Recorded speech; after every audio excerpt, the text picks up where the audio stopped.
ఎండకు బయటికి పోవద్దు, పోతే వట్టిగా ఆగమవుతారు, ఆవిరైతారు అని అంటుర్రు గాని లీడర్లకు మాత్రం బయటికి వెళ్ళక తప్పుతలేదు. ఎలచ్చల్ల టైంలో ఇంట్లో ఏసీ వేసుకొని కూర్చుంటే అస్సలు నడవదాయే. అందుకే సుర్రుమన్నా ఉక్క పోసిన అన్ని పార్టీల లీడర్లు పబ్లిక్ల వడి తిరుగుతున్నారు, ముచ్చట్లు చెప్తున్నారు. నువ్వా మేమా అన్నట్టు ఎండ దేవునితోనే షరతు గట్టి బయట తిరుగుతున్నారు. అన్ని పార్టీల ప్రచారం జోరుగా నడుస్తున్నది. అందులో ఫ్యాన్ పార్టీ వాళ్ళ ప్రచారం అయితే ఈగింత దుమ్ము లేపుతున్నది. పాండ్రి ఒక్కసారి చూద్దాం. వస్తనే సీఎం సారు గద్దె మీద అటు ఇటు తిరుగుకుంటా పబ్లిక్ కు 2 చేతులెత్తి దండం పెట్టిండు. నవ్వు ముఖంతోని పబ్లిక్ ను పలకరించిండు. సారును చూసిన సంబురంలో పబ్లిక్ పొట్టు ఒర్రిండ్రు. జగన్ సారు మీటింగ్ తోని మదనపల్లె మురిసింది. ఫ్యాన్ పార్టీ వాళ్ళ జెండా గట్టిగా రెపరెపలాడింది. జగన్ సారు సిద్ధమా అంటే పబ్లిక్ అంతా మేమంతా సిద్ధమా అన్నట్టు చేసిండ్రు. పుట్టవలిగి సీమలు వచ్చినట్టే పుట్లు వచ్చిండ్రు. పబ్లిక్ తీరొక్క పథకాలతోని తీరు ఎగురం చేసినట్టు చెప్పుకొచ్చిండు సారు. పథకాల రువ్వడితోని పరుగులు పెట్టించినట్టు చెప్పుకొచ్చిండు. పబ్లిక్ కూడా సారు చెప్పిన దానికి సప్పట్లు కొట్టుకుంటా ఎలక్షన్లలో ఓటేయనికే సిద్ధం అన్నట్టే చేసిర్రు. ఇక మొన్నటిదాకా చంద్రాల గురించి చెప్పుకుంటా సారు చంద్రముఖి కథ చెప్పేది. కానీ ఈసారి మాత్రం సారు ఇంకో కొత్త కథ చెప్పిండు. అరుంధతి కథ చెప్పిండు. అరుంధతి సినిమా చూసారా? ఆ అరుంధతి సినిమాలో సమాధిలో నుంచి లేచిన పశుపతిలాగా ఇప్పుడు అధికారం కోసం చంద్రబాబు నాయుడు అనే పశుపతి 5 ఏళ్ల తర్వాత లేచి వదల బొమ్మాలి వదలా. ఇక అప్పట్లో చంద్రాలు ఉత్తుత్తి హామీలిచ్చి పబ్లిక్ ను మోసం చేసిండు అన్నట్టు గట్టిగానే ఆర్చుకున్నాడు సీఎం సారు. పబ్లిక్ తోని 2 చేతులు మీదికెత్తిచ్చి నై అనిపించిండు. రుణమాఫీపై మొదటి సంతకం చేస్తా అన్నాడు. 87,612 కోట్ల రూపాయలు రుణమాఫీ చేసేడా అని అడుగుతా ఉన్నా. ఇలా 2 చేతులు పైకి గిట్లా సారు ఎక్కడికి పోయినా ముచ్చట్లతోని దుమ్ము లేపుతున్నాడు. యుద్ధానికి సిద్ధం అన్నట్టే చేస్తున్నాడు. పబ్లిక్ కూడా సారు మీటింగ్ అంటే చాలు గట్లు దెంపుకున్న గంగ లెక్క పోటెత్తుతున్నారు.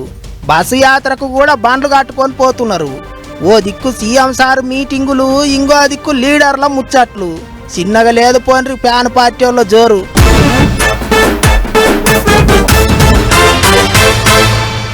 యాళ్ళ వానలు పడి సగం పంటలు నాశనమైనాయి. ఆయటి బూనే కాలంలో నీళ్ళందక ఇంకో సగం పంటలు ఎండిపోయినాయి. దెబ్బ మీద దెబ్బ పడి రైతులు ఆగమాగమైతుర్రు. ఇప్పుడు ఆదుకునేటోళ్ళు ఎవరా దేవుడా అని కన్నీళ్లు పెట్టుకున్నారు. ఇటు చూస్తేనేమో లీడర్లు, పార్టీలు రాజకీయం జోరుగా చేస్తున్నాయి.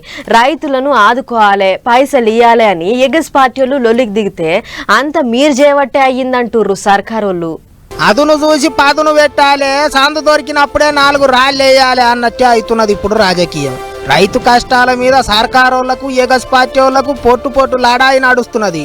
నమ్మి నానబోస్తే పుచ్చి బుర్రలైనట్టు, నమ్మి ఓట్లేస్తే ఆగం పట్టించిర్రు అన్నట్టు చెయ్యి పార్టీ వాళ్ళ మీద ఆడిపోసుకుంటారు ఎగస్ పార్టీ వాళ్ళు. ఆగమైన రైతులను ఆలస్యం చేయకుండా ఆదుకోవాలని కరీంనగర్లో దీక్ష పట్టిండు బండి సారు. అగ చూడర్రే, ఎండిన ఒరిగడ్డి, రాలిన మామిడికాయలు ముంగట పెట్టుకొని సారు దీక్ష చేసిండు. సర్కారోళ్లను గట్టిగానే సాపిచ్చిండు. రైతులు లాభాల కోసం చూస్తలేరు. వాళ్ళ పెట్టుబడి 20-25 వేల రూపాయలు కాబట్టి ఎకరానికి 20-25 వేల రూపాయలు రాష్ట్ర ప్రభుత్వం నష్టపరిహారం ఇవ్వాలని చెప్పి మేము డిమాండ్ చేస్తే ఇస్తామని చెప్పి ఉత్తర్వులు జారీ చేసిన తప్ప ఒక్క పైసా ఇవ్వలే. రైతులు గోస పడుతున్నాడా, ఇబ్బంది పడుతున్నాడా, పెట్టుబడి చాలు మాకు అని చెప్పి ఇబ్బంది పడుతుండే ఒక్క పైసా ఇవ్వలే. ఇంకో దిక్కు కారు పార్టీ వాళ్ళంతా కలెక్టర్లను కలిసి రైతులను ఎమ్మటి ఆర్చుకోవాలి, నష్టానికి తగ్గ పైసలు ఇవ్వాలి అని కాగితాలు ఇచ్చిర్రు. జరంత మంది ఎమ్మెల్యేలు, లీడర్లు సెక్రటేరియట్ కాడికి పోయినరు. సిఎస్ మేడంను కలిసి కాగితం ఇచ్చిర్రట. జిల్లాల పొంటి కూడా కారు పార్టీ లీడర్లంతా కలెక్టర్లను కలిసి పత్రాలు ఇచ్చిండ్రు. రైతులు గోసపడతారు, సర్కారు వాళ్ళు ఏమంటలేరు అన్నట్టు మస్తు గరంకొచ్చిర్రు. సిద్దిపేటలో మాజీ మంత్రి హరీష్ రావు సారు కలెక్టర్ ఆఫీస్కి పోయిండు. అటెనక సర్కారు వాళ్ళ మీద దుబ్బెత్తి పోసిండు. ఇది కాలం తెచ్చిన కరువు కాదు, కాంగ్రెస్ పార్టీ తెచ్చిన కరువు. మీ వైఫల్యం, కరెంట్ ఇవ్వకపోవడం మీ వైఫల్యం, నీళ్లున్నా ఇవ్వలేకపోవడం మీ వైఫల్యం. ఇవాళ మొన్నటిదాకా నీళ్లు లేవన్నారు, మరి ఇలా గాయత్రి పంప్ హౌస్కి నీళ్ళు ఎట్లా బయటకు వచ్చినాయి? మొన్నటిదాకా నీళ్లు లేవన్నారు, సాగర్ ఎడమ కాలువలో నీళ్ళు ఎట్లొచ్చినాయి? ఎగస్ పార్టీ వాళ్ళ ముచ్చట్లు ఇట్లుంటే ఇంకో దిక్కు సర్కారు వాళ్ళు కూడా దబాయించి మాట్లాడుతున్నారు. ఏమిట్లకేం కాలేదు, ఇంకా అప్పుడే ఎత్తెత్తిపోస్తారు, గంతనాదానైనమా అన్నట్టు మరలబడ్డట్టు చేస్తారు. మరి తమరి పాపాలకే కదా వర్ణదేవుడు భయపడిపోయి వానలు గురవక కరువు వచ్చింది. నీ వారసత్వంగా కరువుతో పాటు 7 లక్షల కోట్ల రూపాయల అప్పులు కూడా మాకు అప్పచెప్తే ఆ రోజు నుంచి రోజుకు 18 నుంచి 20 గంటలు మేము కష్టపడి దీన్ని సరిదిద్దడానికి ప్రయత్నం చేస్తున్నాము. నువ్వు చేసిన పాపాలను మా ఖాతాలో రాయాలని మీరు ప్రయత్నించడం ఏమన్నా మర్యాదగా ఉన్నదా చంద్రశేఖరరావు గారు? గిట్లా రైతుల కష్టాల మీద కరువు మీద పార్టీలు పోరక సాపించుకుంటున్నాయి. పరిహారం ఇయ్యాలి అంటున్నారు, నీళ్ళు ఇడిచిపెట్టాలి అంటున్నారు, రైతు బంధు అంటున్నారు, రుణమాఫీ ఎమ్మటే చెయ్యాలి అంటున్నారు. ముచ్చట్లన్నీ ముంగటేసుకొని లొల్లి చేస్తారు. మరి ఇక రైతన్నల మొగం ఎప్పుడు తెల్లగైతుందో ఏమో చూసుకుంటూ పోవాలి.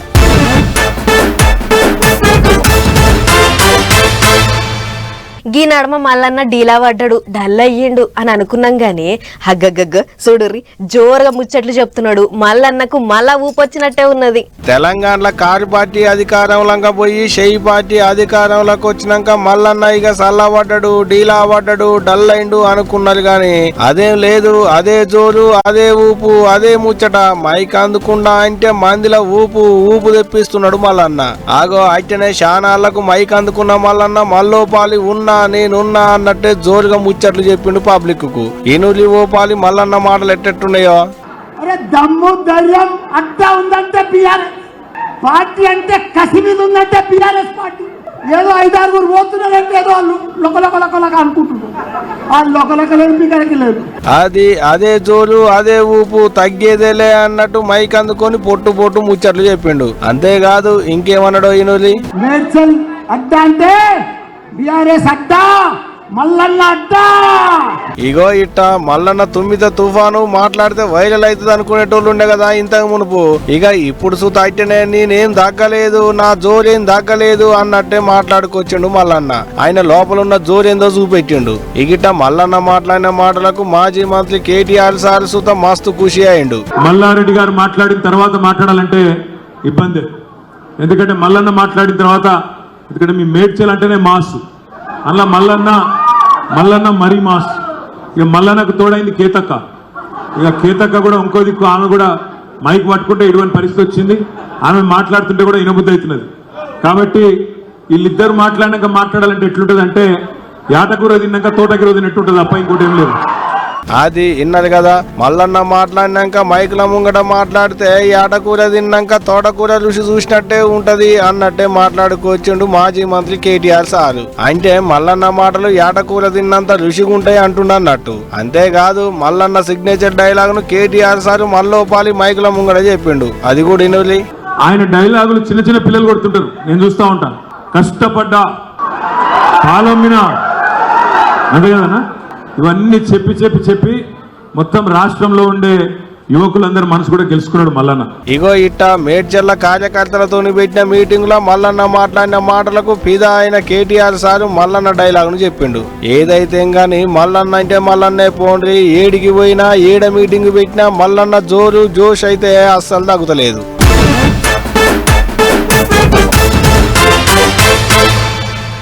ఏమైనా మందు సీసాల కేసు ఎంత పనిచేసింది. హైదరాబాద్ లో ఉన్నోళ్లను ఢిల్లీకి దోల్కపోయింది, ఢిల్లీలో ఉన్నోళ్లను ఈడీ ఆఫీసులకు దోల్కపోయింది, ఈడీ ఆఫీస్కి వెళ్ళి డైరెక్ట్ గా తీహార్ జైలుకు దోల్కపోయింది. మందు సీసాల కేసు చేయంగా ఆఖరికి ఢిల్లీ ముఖ్యమంత్రి కూడా ఊచ లెక్క పెడుతున్నాడు ఇప్పుడు అన్నట్టు. మరిగా ముఖ్యమంత్రిని జైలు పెట్టిర్రంటే సార్కు లోపటేమన్నా స్పెషల్ గీషలు ఉంటదా, లేకపోతే అందరి లెక్కనే ఉంటదా? పాండ్రిగ్గా సంగతి ఎందుకు చూద్దాం. మరిగా ముఖ్యమంత్రి సారును పట్టుకపోయి లోపటేసిర్రు. బయట ఉన్నప్పుడు ఈగో ఆంటీ 20 మంది, ఆగో ఆంటీ 60 మంది ఉరికొచ్చేటోళ్ళు. అయ్యో ఈగ ఎట్లుంటాడో ఏమో జైల్లో అనుకుంటుంటారు చాలా మంది. అయితే ఎంత పెద్దోళ్ళు అయినా జైలే, రూలే. కాకపోతే అంతో ఇంతో తేడానైతుంటది.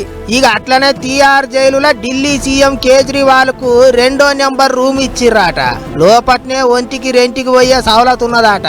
సారుండే జైలులో జర్ర ఖైదీలు తక్కువనే ఉంటారట, లొల్లేం ఎక్కువ ఉండదట. విచారణ ఖైదీ అని కేజ్రీవాల్ కు ఖైదీ నెంబర్ 670 అని నెంబర్ వేసిర్రాట. జైలు రూమ్ బయట పొద్దుమాపు 2 పోలీసోళ్ళు కావాలుంటారట. 5 మందిని కలిసేందుకు పర్మిషన్లు కూడా ఇచ్చిర్రట. వారానికో 2 సార్లు ఇంటి ఆమెను, పిల్లలను, లీడర్లను కలిసేందుకు కూడా పర్మిషన్లు ఇచ్చిర్రట. ఇక ఎంత జైలు గోడల నడుమ ఉన్నా సీఎం సారాయే, రాష్ట్రానికి పెద్ద మనిషాయే. పబ్లిక్ ఆపది సాపది చూసుకునే పని ఉంటది కదా, అందుకే దినం ఓ 5 నిమిషాలు ఫోన్ మాట్లాడుకునే అనుమతి కూడా ఇచ్చిర్రట. 24 గంటలు సారు జైలు రూములో సీసీ కెమెరా నడుస్తూనే ఉంటదట. ఇంటికెళ్ళి తిండి, డాక్టర్లు చెప్పిన మందులు, బెడ్, 2 మెత్తలు, దుప్పటి అన్ని ఇచ్చిర్రట. అంతేకాదు సారుకు చక్కెర రోగం ఉన్నదట. అందుకే ఎప్పుడన్నా షుగర్ వాడిపోతే చాక్లెట్లు తిననికే అనుమతి కూడా ఇచ్చిర్రట. జపం చేసుకొని ఇంకే ఓ పూసల దండ, భగవద్గీత, రామాయణం, ఇంకో పుస్తకం అన్ని తీసుకొని లోపలికి పోయిండు సారు. 15 దినాలు లోపట్నే ఉండుమన్నారు. మరి ఆటనికి ఏమవుతుందో ఏమో గాని ఇప్పటికైతే సీఎం సారు కాబట్టి జైలులో అందరికంటే ఓ 4 సవలతులు ఎక్కువనే పెట్టిర్రు ఆఫీసర్లు. వాళ్ళే పిలిచిర్రు, వాళ్ళే రమ్మన్నారు, టికెట్ కూడా ఇస్తామన్నారు అని అనుకుంటా పోయి షై పార్టీ కండవా కప్పుకున్నాడు కడియం సారు. అన్నట్టుగానే కూతురుకు వరంగల్ ఎంపీ సీటు ఇప్పించుకున్నాడు. అయితే ఇక్కడనే ఇప్పుడు పెద్ద కిరికిరి అవుతున్నది. మరి ఆ కిరికిరి ఏంటిదో ఒక్కసారి అరుచుకున్నద్దాం పారి.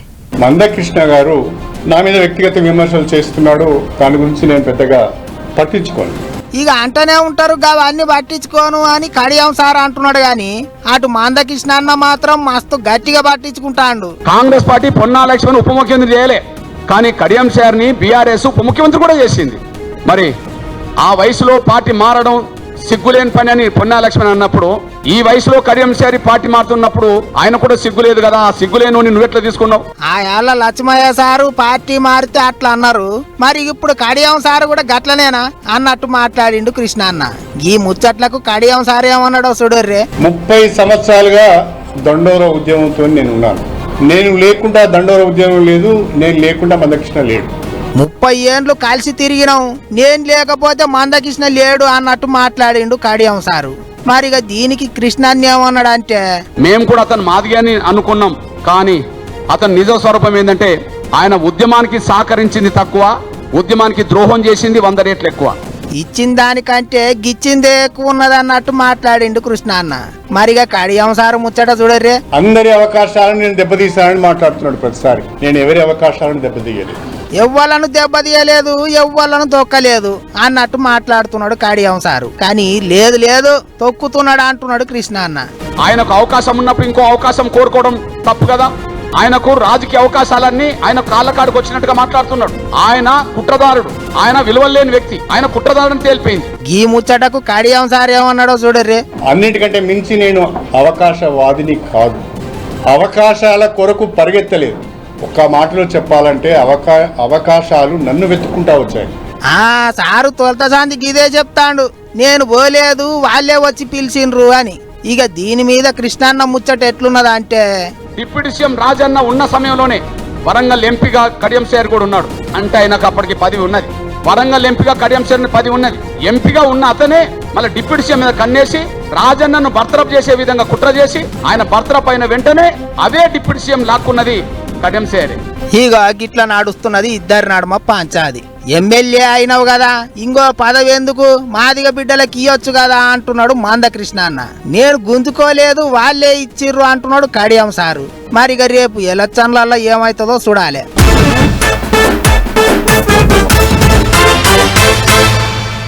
అన్ని దిక్కులేమో గాని తెలంగాణలో కార్ పార్టీలకు షై పార్టీలకు నడుమ పచ్చిగడ్డేస్తే బగ్గున మండేటట్టే ఉంటది. షై పార్టీ లీడర్లు కార్ పార్టీ లీడర్లు ఏదన్నా ఎదురంగా కనబడ్డా ఒకరిని చూసి ఒకళ్ళు పండ్లు పటపటా అని కొరుక్కుంటా అవతల వాళ్ళకెళ్ళి చూస్తుంటారు. అసొంటిది గీసారి మాత్రం షై పార్టీలతోని మీటింగ్లో కూర్చుండు చూడుర్రి.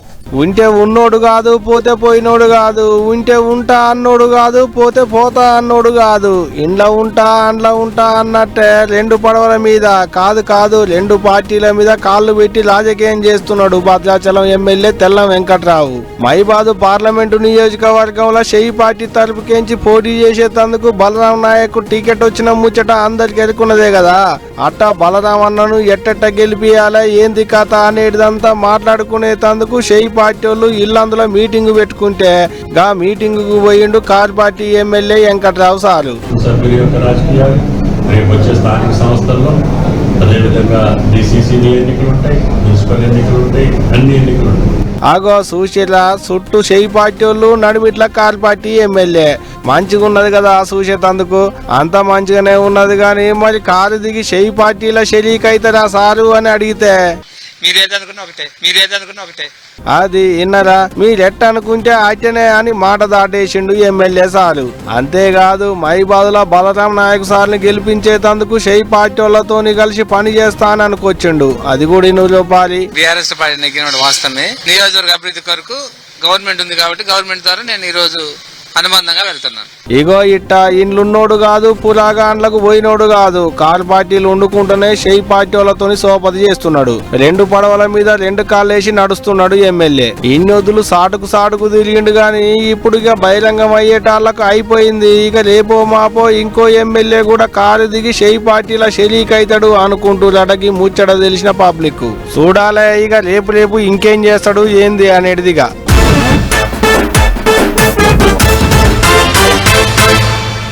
తెలంగాణలో జెండా ఎగిరేసేతందుకు షెయి పార్టీ వాళ్ళు బగ్గ తిప్పలబడ్డరు. అనుకున్నట్టే ఎలుగులయ్యిర్రు, అధికారంలోకి వచ్చిర్రు.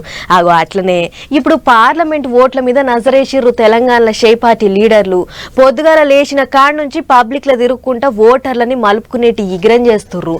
అందరేమో గాని మంత్రులు పొన్నం సారు పొంగులేటి సార్లు అయితే మస్కల్నే లేచి పబ్లిక్లో తిరుగుతుర్రు. ఇగో ఎప్పుడన్నా సిగ్గుపడవచ్చు గాని ఎలక్షన్ల టైంలో అస్సలు సిగ్గుపడొద్దు. లీడర్లైనా పబ్లిక్ అయినా బరాబర్ ఓట్లు అడగాలి, అడిగి ఓట్లు వేయించుకోవాలి, అనుకున్నది సాధించుకోవాలి.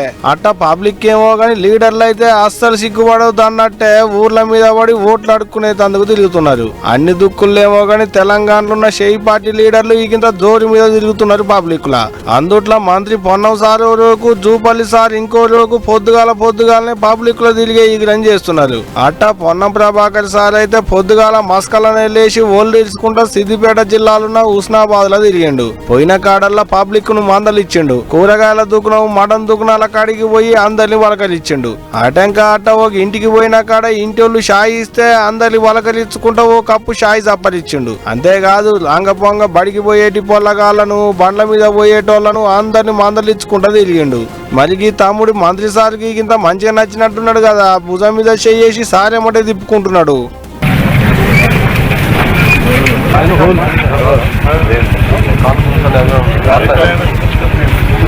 ఈగిటు జూపల్లి సార్ కూడా అయితేనే పొద్దుగాలనే లేచి నాగర్ కర్నూలు జిల్లాలో కొల్లాపూర్ లో ఇంటింటికి తిరిగిండు. పబ్లిక్ మంచి షెడ్డలన్నీ అరుచుకున్నాడు.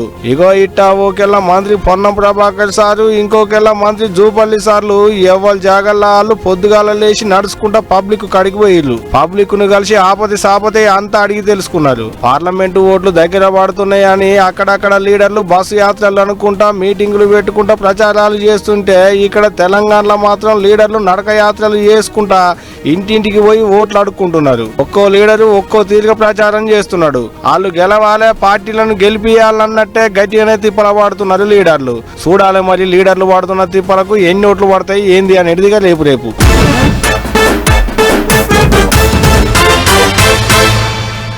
మేడంతా బోడిగా అనిపిస్తున్నది. ఒక్క నాను చేపియారా అదే అని మా అవ్వ ఏడాది నుంచి అడుగుతున్నది. బంగారం రేటు తగ్గనీరా అదే మా చేపిస్తా అని అట్లనే పొద్దెల్ల తీసుకుంటా వస్తూనే ఉన్నా. పాడై బంగారం చేతికి అందేటట్టున్నదా, అగ్గగ్గగ్గో తగ్గే అని అంటారు, అరేరేరే పెరిగే అంటారు.